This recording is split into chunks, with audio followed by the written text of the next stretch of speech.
Avant, je croyais qu'un foyer se mesurait en mètres carrés, en marbre importé et au nombre de caméras de sécurité surveillant chaque entrée. Je possédais une demeure qui surplombait la rivière Savannah. C'était un lieu avec d'imposantes colonnes blanches, des balcons en fer forgé enveloppés de jasmine en fleurs, et suffisamment de pièces pour que le silence y résonne plus fort que la conversation. Les gens l'appelaient un chef-d'œuvre. Des architectes demandaient des visites privées. Des hommes d'affaires la convoitaient. Mes rivaux la photographiaient depuis la rue, comme si la beauté seule pouvait expliquer le pouvoir.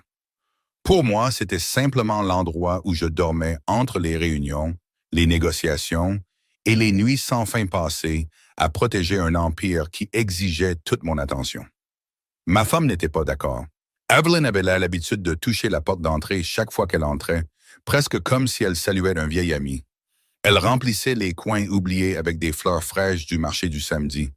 Elle plaçait des lampes chaleureuses là où des lustres froids régnaient autrefois. Et elle parvenait à donner à une salle à manger vide une atmosphère de fête, même un mardi ordinaire. Elle croyait que chaque maison portait un battement de cœur si quelqu'un l'aimait assez. Je souriais toujours à cette idée, comme les adultes sourient quand les enfants insistent pour dire que les nuages ressemblent à des animaux. C'était charmant, inoffensif et complètement irréaliste. Du moins, c'est ce que je pensais.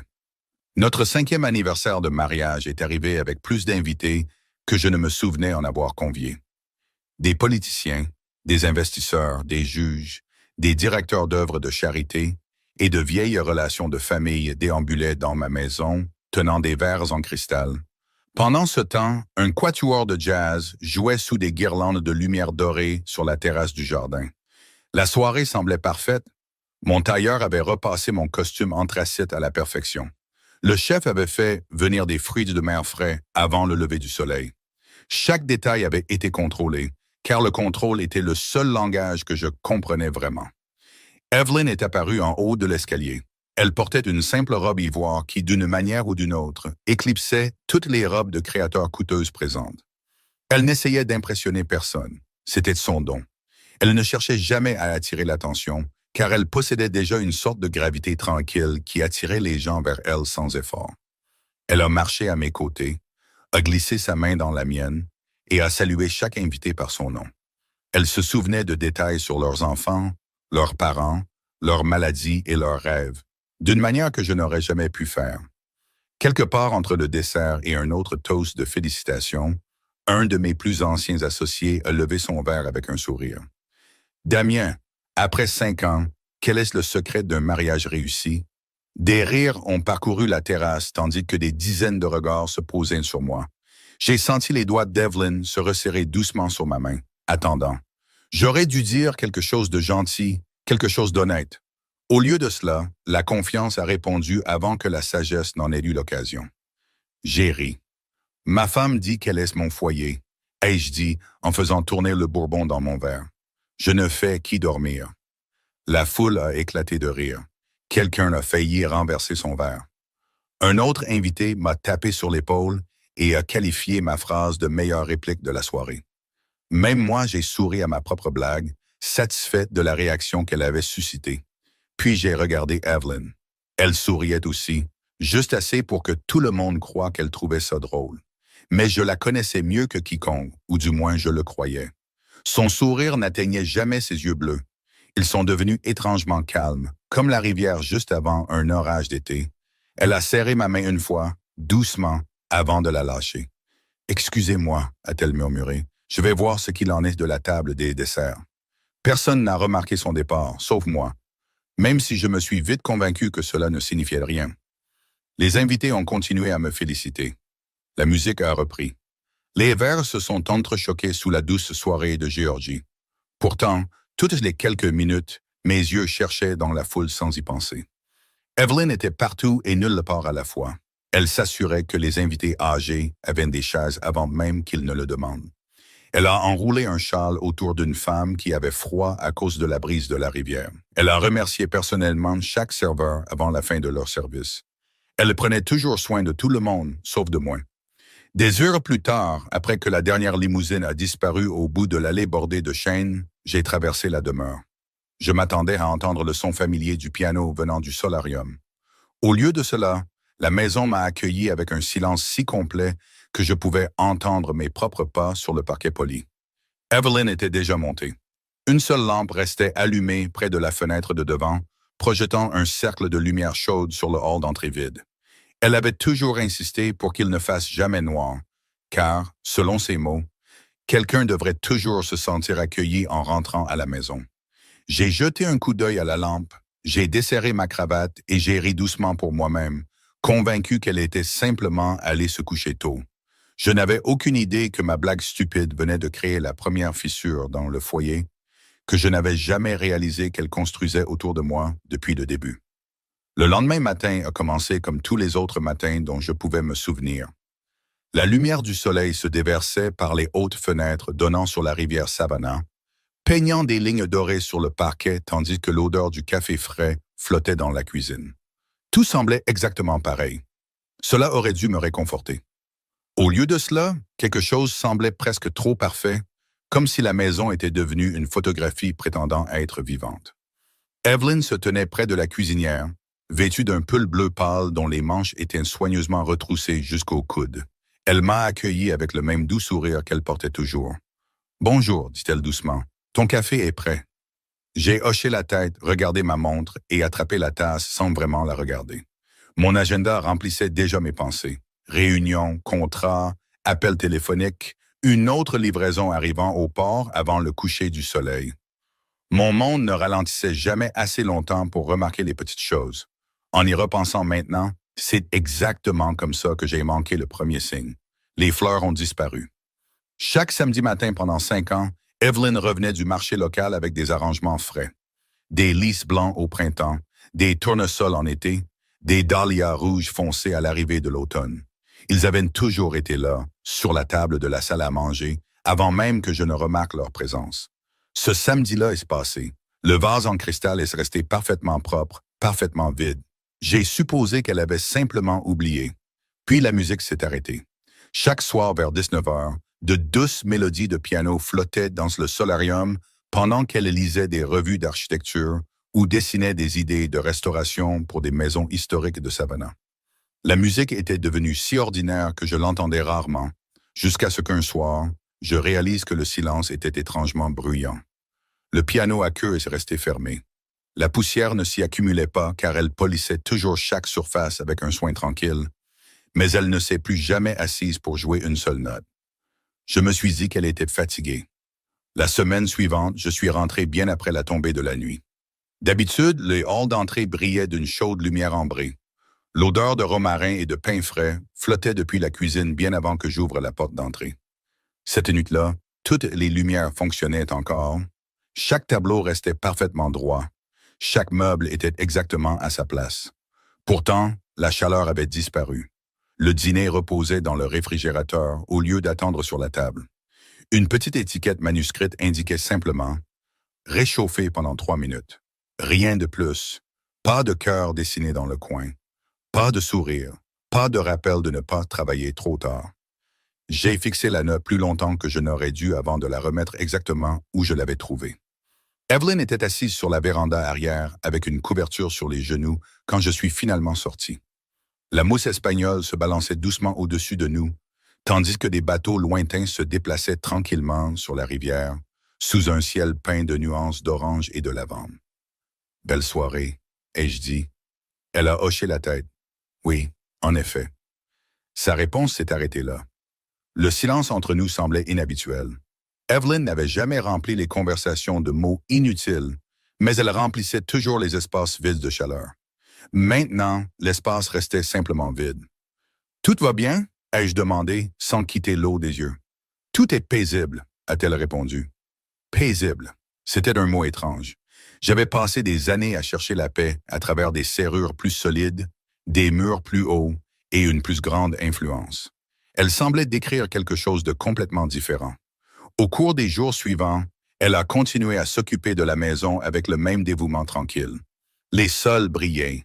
Mes costumes revenaient du pressing avant que je me souvienne les lui d'avoir envoyés. Mes rendez-vous étaient toujours organisés dans l'agenda en cuir qu'elle mettait toujours à jour. Rien n'était négligé. Rien n'était oublié. Sauf moi. Elle a cessé de demander quand je serai à la maison. Elle a cessé d'attendre près de la fenêtre de devant chaque fois que ma voiture entrait dans l'allée. Elle a cessé de me rappeler de déjeuner pendant les après-midi chargés. Elle a même cessé de prendre ma main chaque fois que nous traversions la rue ensemble. Il n'y avait pas de colère dans ses yeux, pas de ressentiment, seulement un calme étonnant qui me déstabilisait plus que n'importe quelle dispute n'aurait pu le faire. Un soir, mon majordome s'est approché de moi avec hésitation avant de partir pour la nuit. Monsieur, dit-il prudemment, Madame Holloway nous a demandé de ne plus préparer la suite des invités. J'ai froncé les sourcils. Pourquoi ferait-elle ça? Il a hésité. Elle a dit que chaque pièce de cette maison devait enfin devenir ce qu'elle a toujours été censée être. Avant que je puisse poser une autre question, il s'est discrètement excusé. Je suis resté seul dans le hall, regardant vers l'escalier où Evelyn avait disparu quelques instants plus tôt. Pour la première fois depuis des années, la demeure me semblait beaucoup plus grande qu'elle ne l'était en réalité. Chaque couloir semblait plus long, chaque plafond plus haut, chaque pièce plus froide. Je croyais encore que rien d'important n'avait changé. Je n'avais tout simplement pas réalisé que parfois, un foyer ne disparaît pas d'un seul coup. Parfois, il retire silencieusement un battement de cœur à la fois, jusqu'à ce qu'il ne reste plus qu'un bel endroit où quelqu'un dort. 2 semaines se sont écoulées avant que j'admette enfin que quelque chose avait changé à l'intérieur de la demeure. Même si je refusais toujours de croire que cela avait un rapport avec moi. J'ai d'abord blâmé la météo. Savannah était entrée dans une de ces périodes grises où les nuages s'attardaient sur la rivière et où l'air portait l'odeur de la pluie imminente. Les jardins semblaient moins colorés sous le ciel couvert. Les couloirs paraissaient plus sombres. Même l'horloge ancienne dans le hall semblait plus bruyante. Chaque tic-tac résonnait dans des pièces qui, autrefois, semblaient confortablement vivantes. Je me suis convaincu que la saison était responsable de l'étrange lourdeur qui me suivait de pièce en pièce. Puis, un jeudi après-midi, j'ai quitté une réunion plus tôt que prévu et je suis rentré à la maison sans prévenir. Il était presque 15 heures quand j'ai franchi les grilles en fer. D'habitude, je trouvais Evelyn quelque part dans la maison, en train d'examiner des croquis de restauration à la table de la bibliothèque ou de s'occuper des roses près de la fontaine de la cour. Au lieu de cela, je l'ai aperçue de l'autre côté de la rue, près d'un bâtiment en briques usées qui était vacant depuis des années. Curieux, je suis resté dans ma voiture. Un groupe de bénévoles l'entourait, transportant des échelles, des pots de peinture, des paquets de bois et des boîtes de livres donnés. Evelyn a souri en déroulant un grand plan sur le capot d'une vieille camionnette. Elle a montré du doigt des fenêtres cassées, a tracé des mesures avec son crayon et a ri quand l'un des adolescents a accidentellement mis le plan à l'envers. J'ai regardé de parfaits inconnus se rassembler autour d'elle avec une admiration sincère. Personne ne semblait impressionné par l'argent. Personne ne se souciait des vêtements chers ou des noms influents. Ils l'écoutaient parce qu'elle leur faisait croire que les lieux oubliés méritaient une seconde chance. J'ai réalisé que je ne l'avais jamais vraiment vue travailler dans son propre monde auparavant. À la maison, elle s'occupait tranquillement de tout le monde. Dehors, elle inspirait les gens sans même essayer. Une petite fille a couru vers Evelyn en tenant un petit pot de fleurs en argile avec des rayures peintes à la main de manière inégale. Au lieu de l'accepter poliment et de le mettre de côté, Evelyn s'est agenouillée jusqu'à ce qu'elle soit à la même hauteur. L'enfant a murmuré quelque chose qui l'a fait rire doucement avant de placer le pot de fleurs contre sa poitrine comme si c'était le cadeau le plus précieux qu'elle ait jamais reçu. J'avais passé des années à offrir à Evelyn des bijoux dignes d'être exposés dans des musées. D'une manière ou d'une autre, ce pot de fleurs tordues semblait la rendre plus heureuse que n'importe quel diamant que j'avais pu lui acheter. Je suis parti avant qu'elle ne remarque ma voiture. Ce soir-là, elle est rentrée à la maison avec de minuscules taches de peinture blanche sur ses manches et une mèche de cheveux s'échappant du chignon à l'arrière de son cou. Elle avait l'air fatiguée mais paisible, d'une manière que je n'avais pas vue depuis des mois. Pendant le dîner, j'ai finalement demandé « Que se passe-t-il de l'autre côté de la rue ?» Elle a levé les yeux de son assiette. Un ancien centre de lecture communautaire est en cours de restauration. Je connais ce bâtiment. Il est abandonné depuis des années. Elle a hoché la tête. C'est pourquoi il mérite un nouveau départ. J'ai pris une autre bouchée avant de parler à nouveau. Tu n'as jamais mentionné que tu dirigeais le projet. Tu n'as jamais demandé? Sa réponse était douce, presque murmurée, mais elle s'est posée sur la table avec un poids surprenant. Aucun de nous n'a parlé pendant plusieurs minutes. Le silence ne lui semblait plus gênant, seulement à moi. Après le dîner, elle a emporté ses assiettes dans la cuisine avant que je puisse dire un autre mot. Plus tard dans la nuit, j'ai erré dans la demeure, incapable de me concentrer sur les contrats qui attendaient ma signature. Je me suis retrouvé dans le solarium, à regarder à nouveau le piano fermé. Le clair de lune se déversait sur les touches polies à travers les hautes fenêtres. Sans réfléchir, j'ai soulevé le couvercle et j'ai appuyé sur une seule note. Le son a flotté dans la pièce vide avant de disparaître dans le silence. C'était incomplet, comme poser une question à laquelle personne n'avait l'intention de répondre. En fermant le piano, mes yeux se sont posés sur une photographie encadrée sur l'étagère. Elle était là depuis des années. Evelyn et moi nous tenions sous l'un des chênes centenaires de Savannah, le jour où nous avons emménagé dans la demeure. J'avais l'air fier de la maison. Elle avait l'air heureuse simplement parce que j'étais à ses côtés. Pour la première fois, j'ai remarqué qu'elle ne regardait pas l'objectif. Elle me regardait, moi. Je suis resté là bien plus longtemps que prévu, tenant ce cadre, tandis que la demeure se calmait tranquillement autour de moi. Dehors, la pluie a finalement commencé à taper contre les fenêtres, et quelque part à l'étage, j'ai entendu Evelyn fermer la porte de la chambre avec le même soin doux qu'elle avait toujours eu. Le son aurait dû sembler ordinaire. Au lieu de cela, il portait la réalisation troublante que, bien que nous vivions toujours sous le même toit, elle avait discrètement commencé à construire une vie qui ne dépendait plus du fait que j'y entre un jour. Le lundi suivant, je suis parti avant le lever du soleil et je suis revenu bien après que les lumières de la ville se soient reflétées sur la rivière Savannah. J'étais convaincu que rester occupé ferait taire les questions qui avaient commencé à me suivre dans chaque pièce de la demeure. Ce ne fut pas le cas. Le succès avait toujours été prévisible. Signer les papiers, résoudre les problèmes, construire un autre partenariat, protéger un autre investissement. Ne rien ressentir. Pourtant, chaque soir, je me garais dans l'allée un peu plus lentement qu'avant, attendant presque quelque chose que je ne pouvais plus nommer. Un après-midi, j'ai reçu un appel du président d'une fondation locale de préservation. Nous avions fait des dons à plusieurs de ces projets au fil des ans, et il a insisté pour que j'assiste à la réouverture d'un centre de lecture communautaire restauré ce week-end-là. Normalement, j'aurais envoyé un représentant. Au lieu de cela, sans comprendre pourquoi, j'ai accepté l'invitation moi-même. Le samedi est arrivé, enveloppé d'un soleil chaud et du parfum des magnolias en fleurs flottant dans le quartier historique de Savannah. Le bâtiment ne ressemblait en rien à la carcasse abandonnée dont je me souvenais. La peinture blanche fraîche reflétait la lumière de l'après-midi. De nouveaux bancs en bois bordaient l'entrée sous de gracieux chênes. Des enfants riaient en transportant des piles de livres par des portes qui avaient autrefois été barricadées. Les voisins remplissaient les trottoirs de desserts faits maison, de chaises pliantes et de conversations qui semblaient inclure tout le monde. Il n'y avait pas de cordon de velours, pas de voitures de luxe attendant à l'extérieur, pas de photographes pourchassant des noms importants. D'une manière ou d'une autre, l'endroit semblait plus riche que de nombreux galas auxquels j'avais assisté. Puis j'ai vu Evelyn.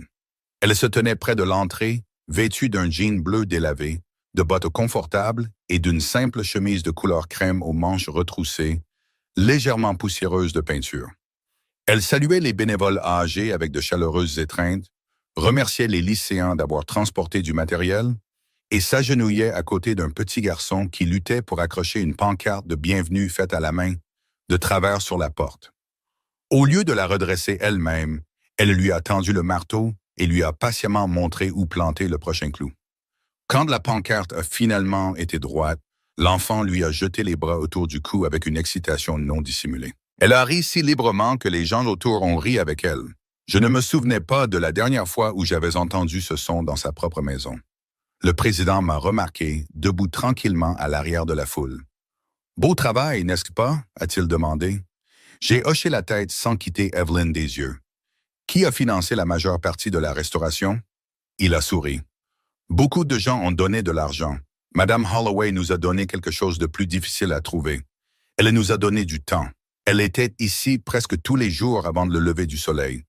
Parfois, elle restait jusqu'à la tombée de la nuit pour s'assurer que chaque bénévole se sentait apprécié. » Avant que je puisse répondre, une femme âgée portant un panier de biscuits frais s'est approchée d'Evelyn. « Vous ne nous avez jamais laissé vous remercier correctement, » a-t-elle dit. Evelyn a accepté un biscuit, l'a cassé en deux et a rendu le plus gros morceau à la femme avec un sourire. Vous l'avez déjà fait, regardez autour de vous. La femme s'est retournée lentement, regardant les enfants remplir la salle de lecture par les fenêtres ouvertes. Des larmes brillaient dans ses yeux. Cet endroit ressemble enfin de nouveau à un foyer. Cette simple phrase m'a frappé avec une force inattendue. Un foyer de nouveau. Pas parce que les murs étaient réparés, pas parce que le toit ne fuyait plus, parce que quelqu'un avait fait en sorte que les gens se sentent les bienvenus à l'intérieur. Mon attention est revenue sur Evelyn. Elle parlait avec un jeune architecte qui étudiait la maçonnerie d'origine le long du bâtiment. En expliquant quelque chose, ses mains se déplaçaient doucement sur la surface usée, comme si les vieilles briques méritaient aussi de la gentillesse. Elle avait passé des années à faire la même chose avec les gens, surtout avec moi. Réparer les fissures silencieuses avant que quiconque ne les remarque. J'avais confondu ses soins avec de la routine, car ils avaient toujours été là. Soudain, elle a levé les yeux. De l'autre côté de la cour, nos regards se sont croisés un instant. Elle m'a offert le même sourire poli qu'elle aurait donné à n'importe quel invité assistant à la célébration. Chaleureux, respectueux, distant. Puis un autre bénévole a appelé son nom et elle s'est détournée sans hésitation. Je suis resté debout à l'ombre d'un chêne centenaire bien après la fin de la cérémonie, regardant les familles emporter des livres dans un bâtiment qui avait été oublié. Alors que la brise de l'après-midi agitait la mousse espagnole au-dessus de ma tête, une vérité inconfortable s'est installée en moi avec une certitude tranquille. Evelyn n'était pas devenue plus froide. Elle avait simplement cessé de déverser toute sa chaleur sur quelqu'un qui n'avait jamais réalisé qu'il vivait à l'intérieur. 3 jours plus tard, j'ai quitté Savannah avant l'aube pour une série de réunions le long de la côte. Je m'attendais à rentrer avant minuit, comme je l'avais fait des centaines de fois auparavant. Mon emploi du temps s'est déroulé exactement comme prévu, jusqu'à ce qu'une tempête inattendue traverse le sud de la Géorgie, forçant chaque rendez-vous à prendre du retard. Au moment où j'ai finalement conduit ma voiture à travers les grilles d'entrée, l'horloge numérique du tableau de bord indiquait 1h18 du matin. La demeure se dressait exactement là où elle avait toujours été, majestueuse sous la lueur pâle des lanternes extérieures. Chaque fenêtre reflétait la pluie qui s'accrochait encore aux vieux chênes entourant la propriété. De Higlen. Tonnen. Rien ne semblait différent. Pourtant, au moment où j'ai déverrouillé la porte d'entrée, quelque chose en moi a hésité. Le hall m'a accueilli avec un ordre parfait. Mes chaussures résonnaient sur des sols polis qui semblaient intacts. L'air sentait le propre, presque trop propre, n'apportant que la faible odeur de ciré pour bois au lieu de lavande, de pain fraise ou de thé infusé. J'ai desserré ma cravate et j'ai attendu le son familier de pas descendant l'escalier. Aucun n'est venu. J'ai appelé doucement Evelyn. Ma propre voix a dérivé dans le silence avant de s'évanouir. J'ai d'abord vérifié la cuisine. Chaque plat avait été lavé et soigneusement remis à sa place. Une seule assiette couverte reposait dans le réfrigérateur à côté d'une autre note manuscrite. Réchauffer pendant 3 minutes. Mange pendant que c'est encore chaud. Il n'y avait rien de froid dans ces mots, mais ils semblaient étrangement formels, comme s'ils avaient été écrits pour un invité respecté plutôt que pour un mari. J'ai quand même réchauffé le repas et je l'ai emporté dans la salle à manger. La longue table pouvait accueillir confortablement 20 personnes. Cette nuit-là, une seule assiette occupait le centre, sous un lustre conçu pour impressionner les visiteurs. J'avais reçu des gouverneurs, des cadres et des invités internationaux dans cette pièce. D'une manière ou d'une autre, je n'avais jamais remarqué à quel point elle devenait immense lorsqu'une seule chaise était utilisée. Chaque bouchée avait exactement le goût de la cuisine d'Evelyn, simple et réconfortante, sans chercher à impressionner. J'ai terminé le repas dans un silence complet, écoutant la pluie taper doucement contre les fenêtres. Pour des raisons que je ne pouvais pas expliquer, j'ai laissé l'assiette vide sur la table pendant plusieurs minutes avant de finalement la rapporter moi-même à la cuisine. En traversant la maison, j'ai commencé à remarquer des détails que j'avais ignorés pendant des années. Le fauteuil de lecture près de la cheminée avait été légèrement rapproché de la fenêtre, car la lumière de l'après-midi atteignait ce coin plus longtemps en automne. La couverture pliée sur le canapé avait été remplacée par un plaid tissé plus épais, car les soirées étaient devenues plus fraîches. Des piles neuves avaient déjà été placées dans chaque télécommande. Même la lampe de poche dans le placard du couloir avait été entièrement chargée. Aucune de ces choses ne s'était produite par accident. Quelqu'un avait discrètement anticipé chaque inconvénient ordinaire avant même qu'il ne m'atteigne. À l'étage, je me suis arrêté devant notre chambre. La porte était entr'ouverte. Evelyn dormait sur son côté du lit, un livre posé face contre table sur la table de nuit, à côté d'une petite lampe qui brillait doucement sous un abat-jour en lin. Elle s'était endormie sans attendre personne. Je me suis glissé dans la pièce aussi silencieusement que possible, m'attendant à ce qu'elle bouge comme elle l'avait toujours fait lorsque je rentrais tard. Elle n'a pas bougé. Elle avait finalement appris à dormir sans attendre le bruit de mes pas.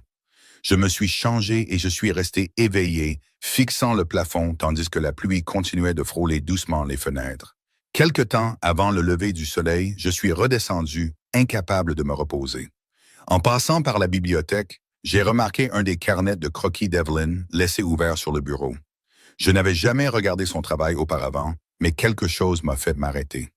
La page affichait un plan de notre demeure dessiné à la main, couvert de notes manuscrites soignées. Pas des mesures, pas des détails de construction, de simples rappels.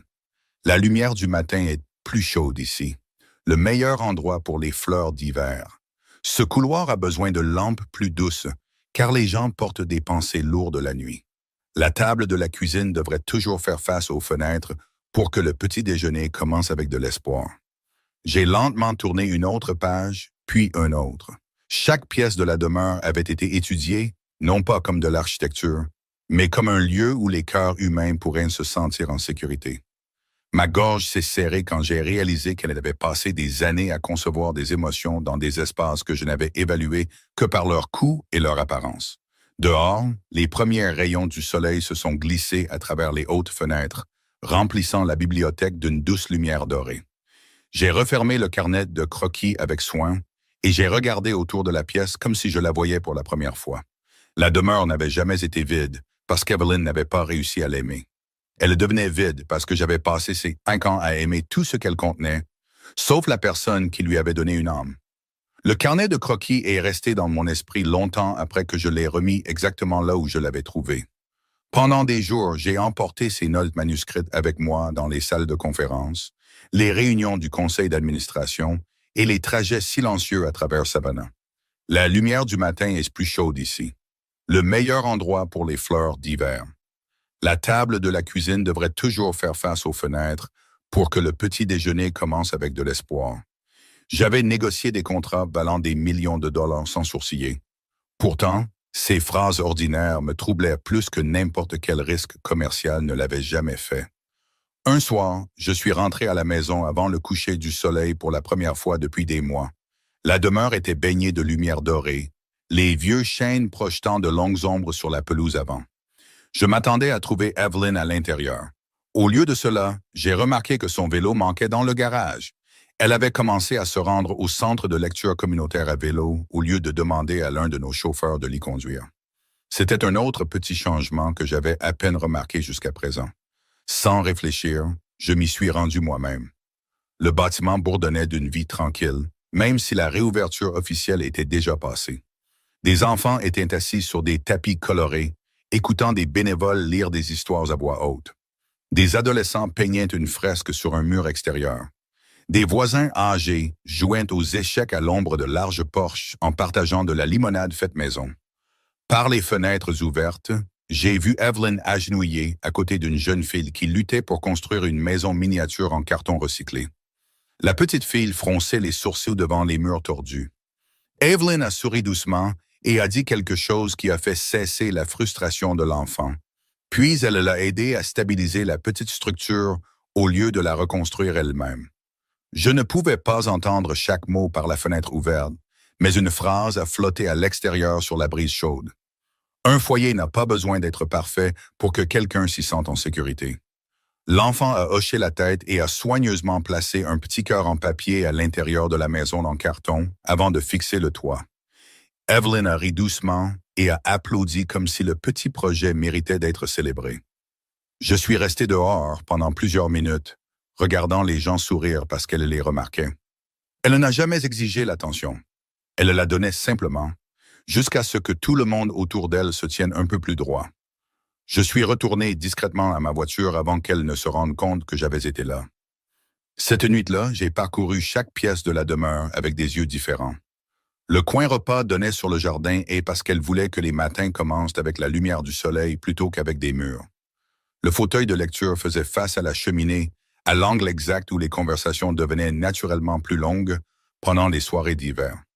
Les chambres d'amis contenaient chacune des cartes de bienvenue manuscrites, glissées dans les tiroirs de chevet, au cas où quelqu'un arriverait en se sentant seul après minuit.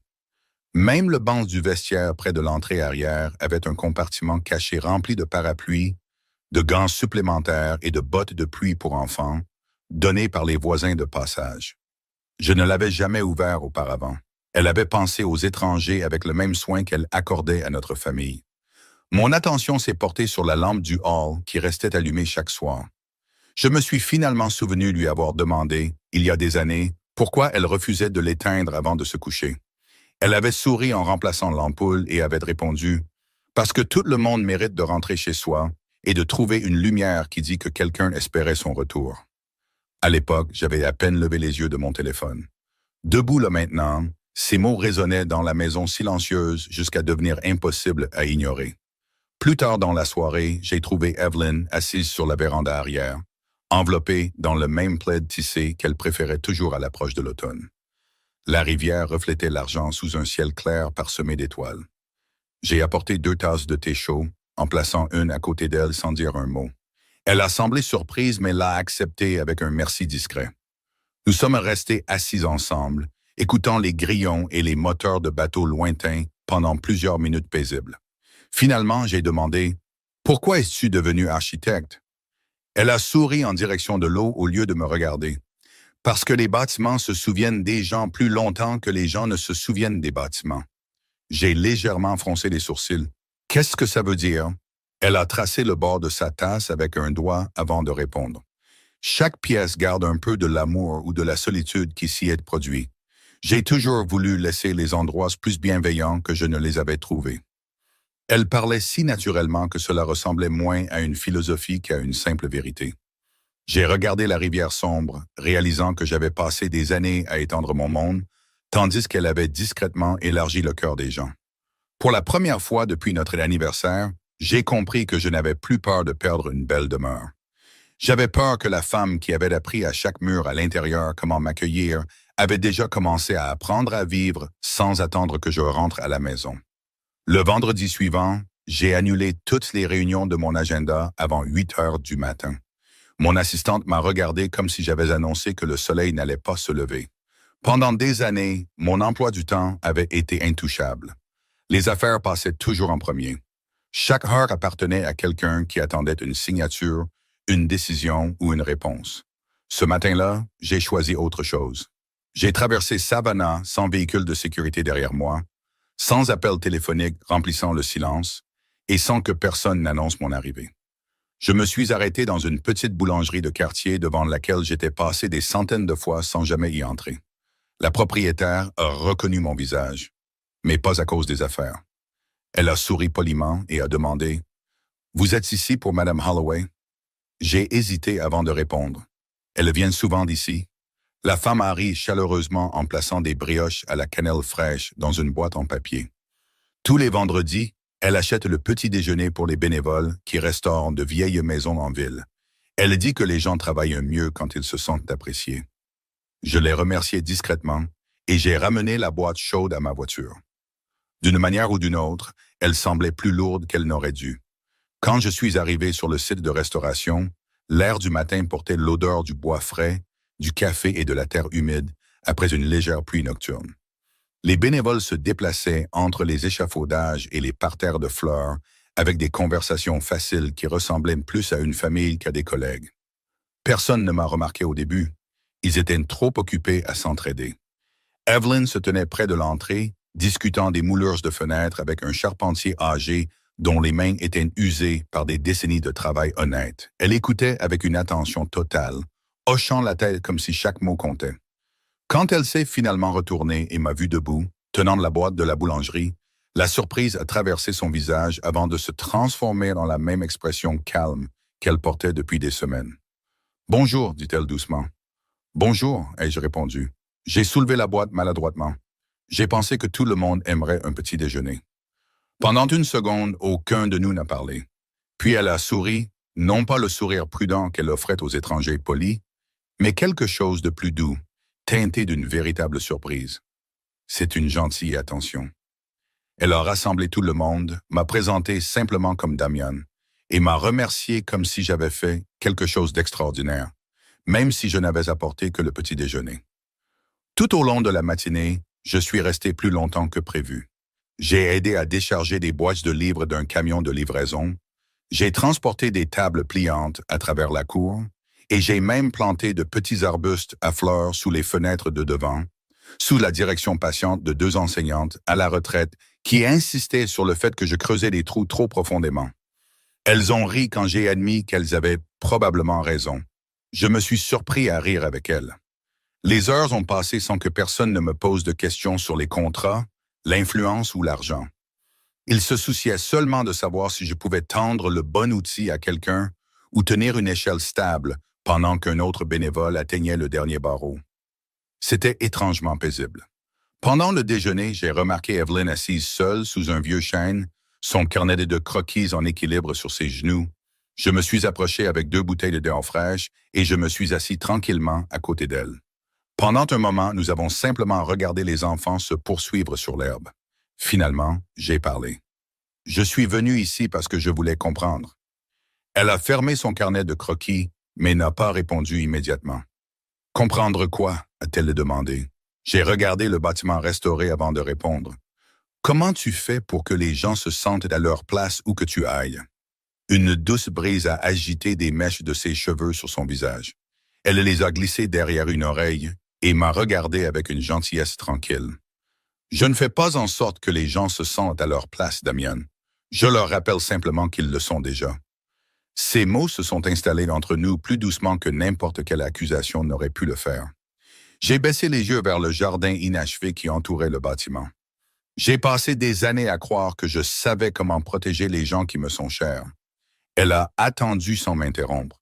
Maintenant, je commence à me demander si je savais seulement comment protéger les bâtiments. Evelyn m'a étudié un long moment avant de se pencher pour enlever un peu de terre d'une des fleurs fraîchement plantées. Les murs les plus difficiles à réparer sont généralement ceux que personne ne peut voir. Elle s'est levée, m'a remercié d'être venue et est retournée vers les bénévoles avant que je puisse trouver une autre réponse. Je suis resté sous le chêne, la regardant se déplacer dans la foule avec une détermination tranquille, réalisant que pour la première fois depuis notre rencontre, j'étais venu la chercher sans m'attendre à ce qu'elle me suive à la maison. Ce soir-là, je ne suis pas retourné immédiatement à la demeure. Au lieu de cela, je me suis garé au bord de la rivière Savannah et j'ai regardé l'eau emporter les dernières couleurs du coucher de soleil vers l'horizon. Pendant des années, j'avais mesuré le progrès par des chiffres, des acquisitions et des victoires soigneusement négociées. Maintenant, je me retrouvais à mesurer un tout autre type de succès. Avais-je écouté avant de parler? Avais-je remarqué le fardeau de quelqu'un d'autre avant le mien? Avais-je fait en sorte qu'une personne se sente vue aujourd'hui? Ces questions auraient semblé ridicules à l'homme que j'étais. Elles me semblaient inévitables maintenant. Quand je suis finalement rentré à la maison, Evelyn était dans la bibliothèque, organisant plusieurs boîtes remplies de livres donnés qui seraient livrés à un autre programme de lecture de quartier le lendemain matin. Elle a levé les yeux quand je suis entré, offrant le même sourire calme qui était devenu à la fois réconfortant et douloureusement distant. Je me suis avancé et j'ai soulevé discrètement l'une des boîtes les plus lourdes avant qu'elle ne puisse l'atteindre. « Où veux-tu que je la mette? » ai-je demandé. Elle a montré la porte. « Merci. » Rien de plus. Pas de gêne, pas d'amertume, juste une simple gentillesse. D'une manière ou d'une autre, cela faisait plus mal que la colère n'aurait jamais pu le faire. Nous avons fini de charger les boîtes dans le couloir ensemble, sans parler. Le silence entre nous ne semblait plus vide. Il semblait honnête. Après que la dernière boîte a été empilée proprement à côté de la porte d'entrée, je suis resté là pendant qu'elle enlevait une poussière invisible de ses mains. « Pouvons-nous parler? » ai-je demandé. Elle a regardé l'horloge un bref instant avant de hocher la tête. Nous avons emporté notre thé sur la véranda arrière, où l'automne avait commencé à peindre les feuilles des vieux chênes de touches d'or et de cuivre. L'air du soir était assez frais pour qu'elle enroule une couverture tissée familière autour de ses épaules. Je me suis souvenu avoir acheté cette couverture il y a des années lors d'un voyage d'affaires. À l'époque, je pensais que le cadeau lui-même comptait. Je n'avais jamais réalisé qu'elle la chérissait parce que nous avions partagé un chocolat chaud dessous lors de notre premier hiver à Savannah. Elle se souvenait des moments. Je me souvenais des achats. La différence semblait soudain énorme. J'ai pensé à cette nuit-là, ai-je finalement dit. L'anniversaire. Evelyn a baissé les yeux vers la tasse qui réchauffait ses mains. Elle n'a pas interrompu. Je pensais t'avoir embarrassé pendant quelques minutes. Ma voix est devenue plus basse. Maintenant, je pense que j'ai embarrassé notre mariage. Elle laisse rester silencieuse assez longtemps pour que je me demande si elle allait répondre. Finalement, elle a regardé vers la rivière au lieu de me regarder. « Sais-tu ce qui a fait le plus mal ?» a-t-elle demandé doucement. J'ai secoué la tête. Ce n'était pas la blague. Elle a fait une pause avant de continuer. C'était de réaliser que tout le monde riait parce qu'il te croyait. Ces mots se sont logés dans ma poitrine avec un poids impossible.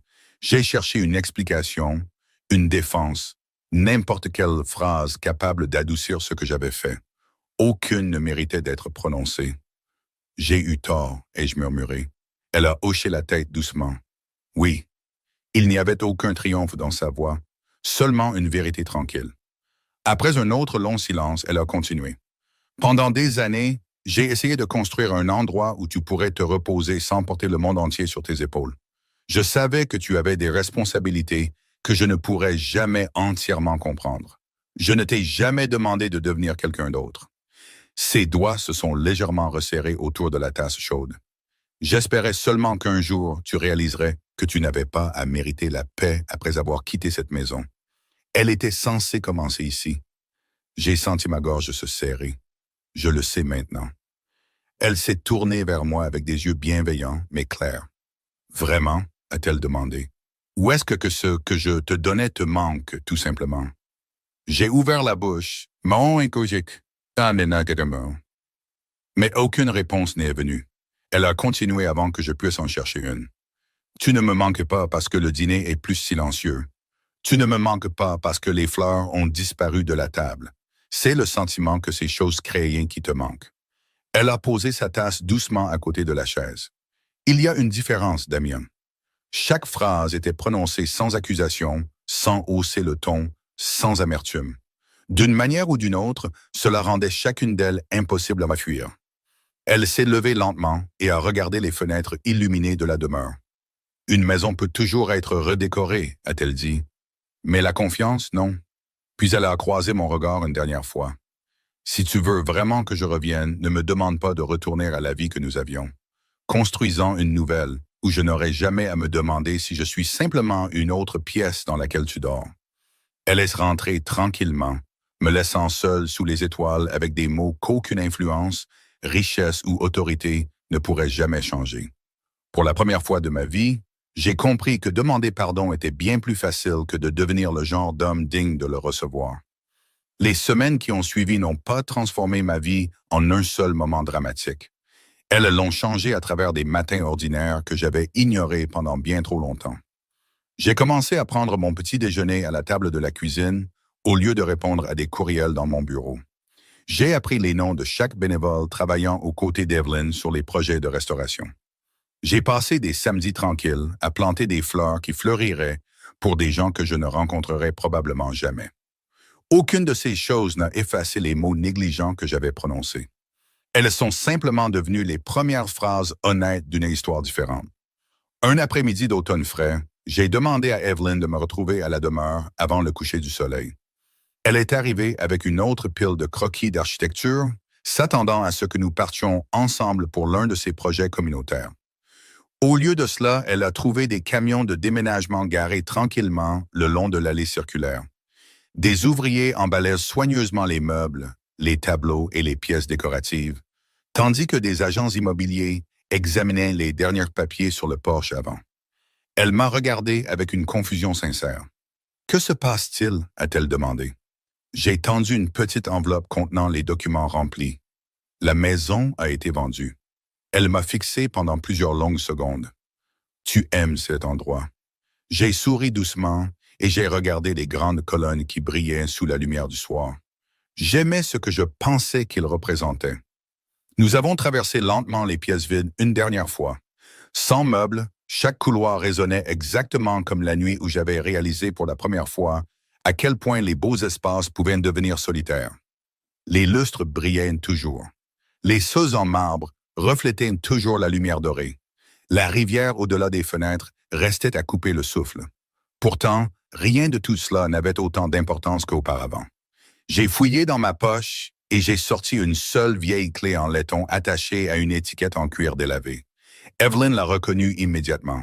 C'était la première clé qu'elle m'avait donnée lorsque nous avions emménagé dans la demeure des années plus tôt.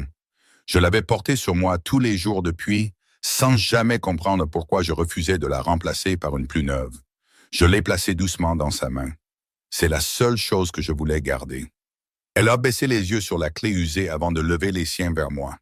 Pourquoi? J'ai pris une lente respiration, cherchant des mots dignes de la vérité. Parce qu'elle n'a jamais ouvert la porte d'entrée. Elle a légèrement froncé les sourcils. J'ai souri malgré l'émotion qui me serrait la gorge. Elle m'a ouvert, moi. Je l'ai juste réalisé trop tard. Des larmes ont brillé tranquillement dans ses yeux, mais elle n'a pas détourné le regard. Nous sommes sortis alors que le dernier camion disparaissait au bout de l'allée bordée de chênes. La demeure se tenait vide derrière nous, attendant qu'une autre famille remplisse ses pièces de nouveaux souvenirs. Je n'ai ressenti aucun regret en la regardant s'éloigner. Pour la première fois depuis de nombreuses années, j'ai compris que les murs n'avaient jamais été la réussite. Les gens qui riaient à l'intérieur l'avaient toujours été. Quelques mois plus tard, la communauté s'est rassemblée pour l'ouverture d'un autre bâtiment restauré. Celui-ci donnait sur une place publique tranquille, où les enfants se poursuivaient sous des arbres centenaires et où les voisins saluaient les étrangers comme de vieux amis. Evelyn avait conçu chaque pièce avec le même soin attentionné qu'elle accordait à tout le reste dans la vie. Près de l'entrée, elle s'est arrêtée à côté d'une petite plaque de laiton montée discrètement sur le mur. Elle ne portait pas mon nom, elle ne célébrait ni la richesse ni les dons. Elle disait simplement « Puisse chaque personne qui entre ici se souvenir qu'être accueillie est le premier pas pour se sentir à sa place. » Je me suis tenu à côté d'elle et j'ai doucement glissé ma main dans la sienne. Cette fois, elle l'a tenue sans hésitation. Aucun de nous n'a parlé alors que la brise du soir transportait des rires par les fenêtres ouvertes. Les mots n'étaient plus nécessaires. J'avais enfin compris la leçon qu'elle essayait de m'enseigner depuis le début. Une maison peut vous abriter de la pluie. Elle peut protéger vos biens. Elle peut impressionner vos invités. Mais seul un autre cœur humain peut devenir l'endroit où votre âme se repose enfin. J'ai cru un jour posséder la plus belle maison de Savannah. J'avais tort. Mon foyer marchait à mes côtés depuis le début, attendant patiemment le jour où j'arrêterais de regarder les murs assez longtemps pour reconnaître la personne qui avait ouvert chaque porte à l'intérieur de mon cœur.